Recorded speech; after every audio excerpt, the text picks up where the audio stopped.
Korupsi, sebuah kata yang sudah terlalu akrab di telinga bangsa Indonesia, dari pungutan liar di jalanan hingga skandal proyek bernilai triliunan rupiah. Pertanyaannya, mengapa persoalan ini seakan-akan tidak pernah selesai? Apakah benar korupsi sudah menjadi budaya bangsa Indonesia? Atau sebenarnya ia adalah warisan yang dibentuk dan dipelihara sejak zaman kolonial hingga hari ini? Menurut Fedi Hadis, peneliti politik Indonesia, dalam bukunya Localising Power in Post-Authoritarian Indonesia terbit tahun 2003, praktik korupsi di Indonesia tidak muncul mendadak. Ia memiliki akar sejarah panjang, dimulai dari birokrasi kolonial sistem feodal hingga berkembang dalam wajah politik modern. Awal abad ke-17, Belanda mendirikan VOC atau yang disebut Verenigde Oostindische Company. Bukan hanya perusahaan dagang, VOC diberi wewenang bagaikan negara, bisa berperang, membuat perjanjian, bahkan mencetak uang. Namun, kekuasaan itu disalahgunakan. Orang Belanda menyindir VOC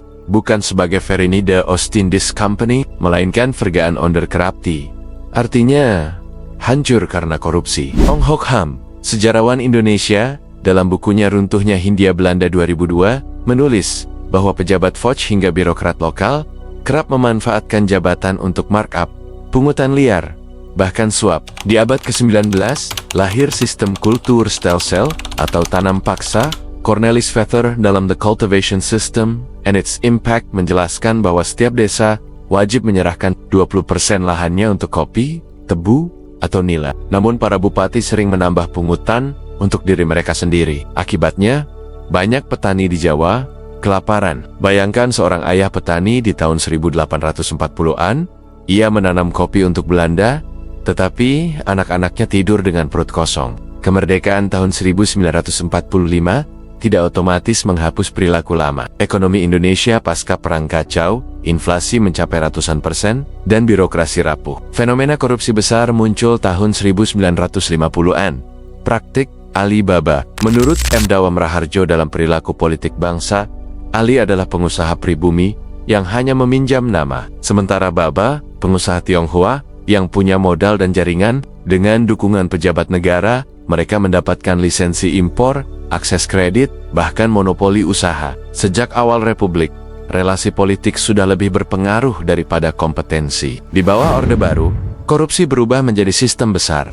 Transparency International dalam Global Corruption Report 2004 menyebut Presiden Soeharto sebagai pemimpin paling korup sepanjang sejarah modern, dengan kerugian negara antara 15 sampai 35 miliar dolar Amerika. Richard Robinson, dalam The Rise of Capital, 1986, menjelaskan bagaimana keluarga cendana dan kroninya menguasai hutan, tambang, minyak, hingga proyek infrastruktur. Semua ini tidak mungkin tanpa patronase politik. Majalah Tempo edisi 1999 menuliskan bahwa Bulog, Pertamina, dan BUMN lain menjadi ladang korupsi yang memperkaya segelintir elit. Selama lebih dari 30 tahun, KKN korupsi, kolusi, nepotisme menjadi ciri utama Orde Baru. Reformasi 1998 membawa harapan baru. Komisi Pemberantasan Korupsi KPK lahir tahun 2002 melalui Undang-Undang Nomor ke-30 menurut Todung Mulya Lubis dalam korupsi di Indonesia. Sebab, akibat dan solusinya, berdirinya KPK menjadi tonggak penting perlawanan terhadap korupsi. Di era awalnya, KPK membongkar kasus besar, BLBI, Senturi, hingga EKTP, anggota parlemen, menteri, hingga pejabat tinggi, ditangkap dan dipenjara. Untuk pertama kalinya rakyat percaya bahwa korupsi bisa dilawan. Pertanyaannya sekarang, apakah korupsi di Indonesia bisa benar-benar dihapuskan? Atau ia akan selalu hadir dalam setiap zaman, hanya dengan wajah berbeda? Beberapa ahli menyebut, korupsi memang sulit dihapus total, bahkan di negara maju sekalipun. Tetapi yang membedakan adalah kontrol sistem yang kuat. Semakin ketat aturan main, semakin kecil ruang pejabat untuk berbuat curang. Pertama, penegakan hukum harus konsisten. Tidak boleh ada hukum yang tajam ke bawah, tapi tumpul ke atas. Jika rakyat kecil cepat dihukum, maka pejabat tinggi juga harus mendapat perlakuan yang sama tanpa pandang bulu. Kedua,